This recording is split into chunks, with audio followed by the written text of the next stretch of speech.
On the beginning, I will mention that I still sniffing the rubber. Actually, not because I like the smell, but in more the scientific way. So, yes, going back to the presentation, I will introduce you the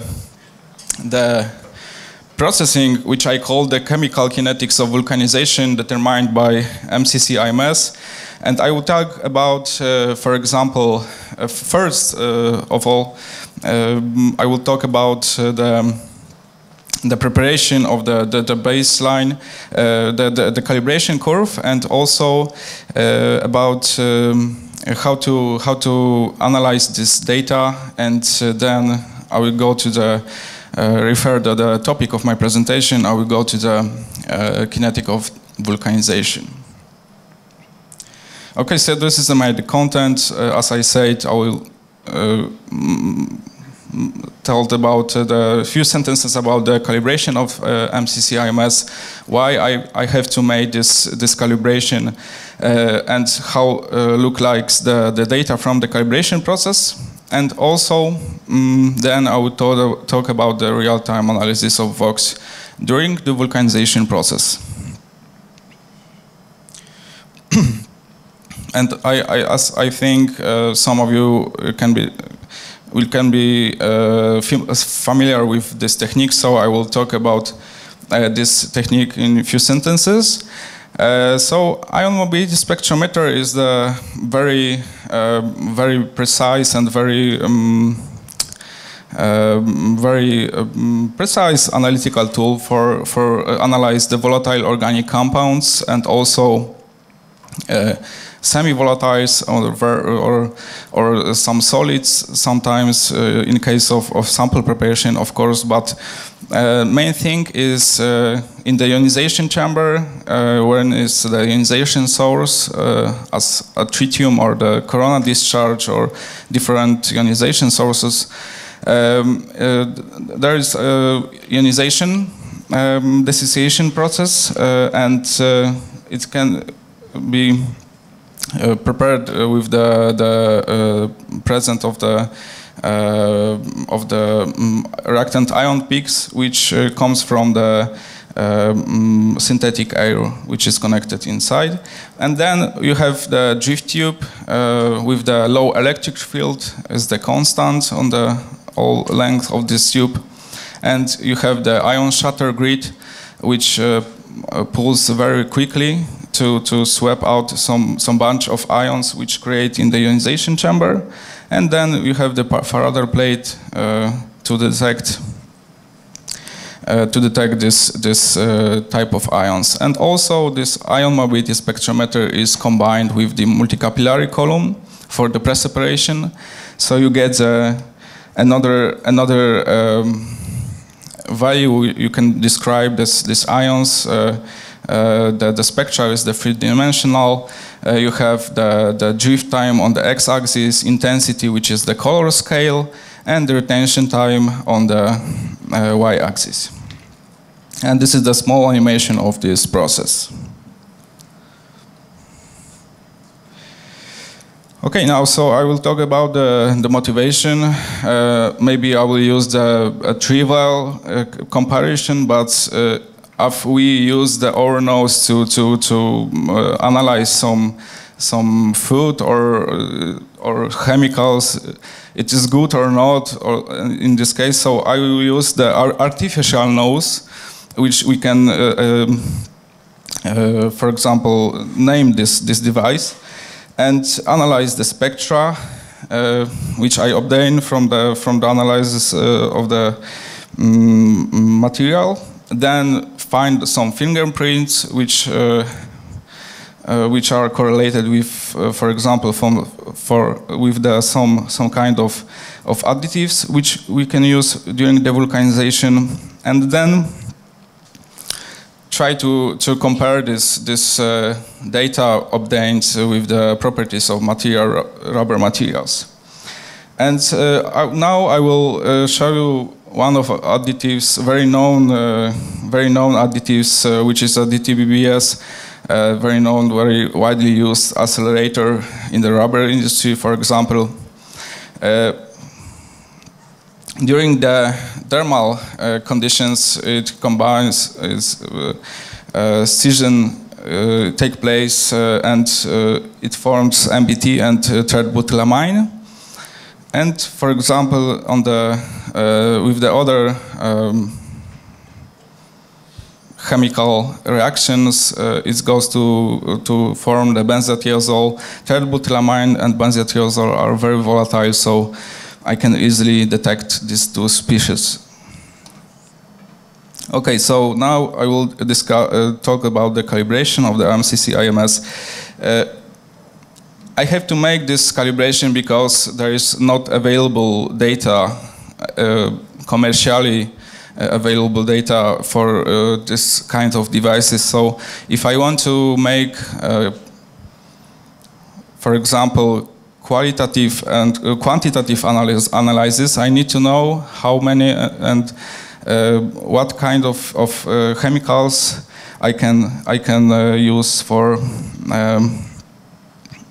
what is the concentration of the gas phase. And I built by myself the calibration lane, which contain a tandem of mass flow controllers, reactor, and the pump to suck out some part of the gas phase.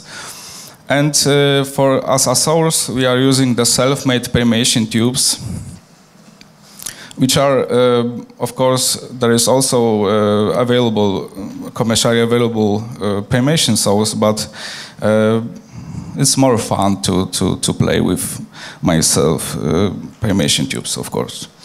And you can see there is some commercially available gas generators. Whole idea is the same and the calibration actually, but I know what is going on in this system. So the permeation based on the emission during the membrane, and we know this emission rate. And then if we have the dilution flow, we can calculate easily the concentration. And so the basics are very simple. And the main thing is that we need to stable conditions for the source during the storage and also analyze.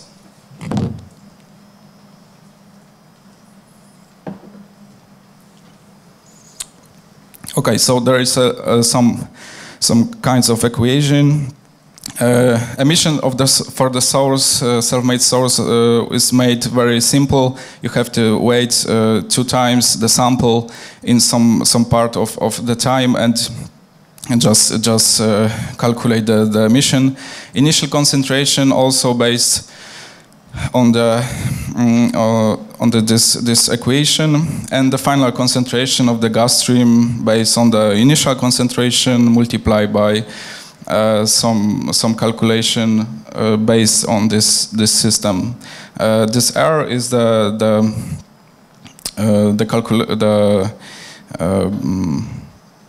calculation from the flows of this mass flow controller mostly. Okay, so it looks like on the right picture you can see the self-made permeation tubes is the glass vial, small glass vial with the membrane on the top, and the volatiles are going through the membrane also, but the rate of this emission of these volatiles should be constant. But as you can see on the left side, this source is stabilizing very, very long actually. So after 1.5 months, it looks like be stable, but we have to wait some time for. And if we get the stable source, we can calculate easily using this equation which I showed before, the concentration in the ppm, so we can make the part of the gas phase and analyze by MCC-IMS. So how this data looks like? As I said, we observed here in this case the benzothioazole. and the spectra of it. This is the three-dimensional. On the x-axis we have the drift time, and the y-axis the retention time, and also the color scale is the intensity. And as you can see, you can observe the differences between the concentration which is related to the intensity of the signal. And if we get this part of the calibration curve, let's say, we can recalculate unknown samples. So if you made some measurements, if you know the concentration of this specific chemical, we can add some data obtained from the measurement and then recalculate the concentration. And this, on the right side, this is the Boltzmann fitting. So you can, after creating the data from the concentration, you can easily recalculate the unknown concentration. Okay, so I will go now to the real-time analysis of rocks during the vulcanization process. And I don't say about this on the beginning, but some kind of companies want to, for example, going forward, knowing the known measurement methods and use some more, I don't know, exotic one. So the motivation about the analysis the vulcanization process and looking for the volatiles which are released during this process is very interesting, I think, and I will present it on this few more slides. So I use the very simple material, very, let's say, model materials for this process, and I use the TBBS as accelerator with a different ratio with the sulfur, SBR based, SBR as a matrix, rubber matrix, zinc oxide, and also acid. And as you can see, there is only the differences between the ratio between the TBBS and sulfur. So I used very small parts of the sample, and it was made only for the laboratory conditions, and the curing temperature was 170. I made the rheometry measurements then and simulate the vulcanization in reactor without the presence of the press, and sample was continuously flushed by high quality synthetic air and introduced into the MCC-IMS. And I will mention that the gas phase not accumulate anywhere. So the results which I obtained was actually the point of the concentration which I get during the vulcanization. So first, I will show you the two results for the conventional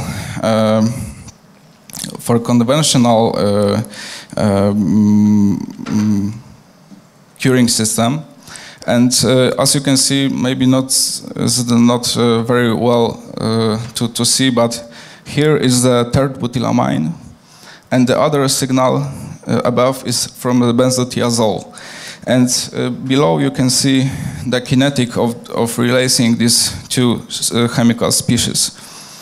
And interesting thing is, if I use the laboratory condition or the more technical, more the manufacturer condition, which I'll show you later, the tendency is the same. A non-active group from the composition, which is a third butylamine, is releasing constantly from the sample, but benzothiazole, which is correlated with the MBT, which is formed during the vulcanization process, curing process, reached the maximum and then slowly going down as, I don't know how to explain actually in real words this phenomenon, but looks like react somehow during the curing process. And the same results from the CV05 sample. We don't observe the increasing intensity of terbutylamine because there is a form of dimer. I don't explain what is the dimer form, but if you have the monomer which is observed, if you have the high concentration of this chemical, you can also create the dimer with the protonated water. So this measurements was made with the laboratory condition with very small amount of the sample. But the next plot, which I will show you, was made during my stay at the IKE Institute. And then I collect some data from the special vulcanization mold for collecting volatile compounds. On this plot you can see intensity of benzothiazole parallel with the data from the rheometric curve. And this blue frames and blue squares represent different intensity of the gas phase, because I have to play the role during this processing to get a nice spectra without any overlap signals.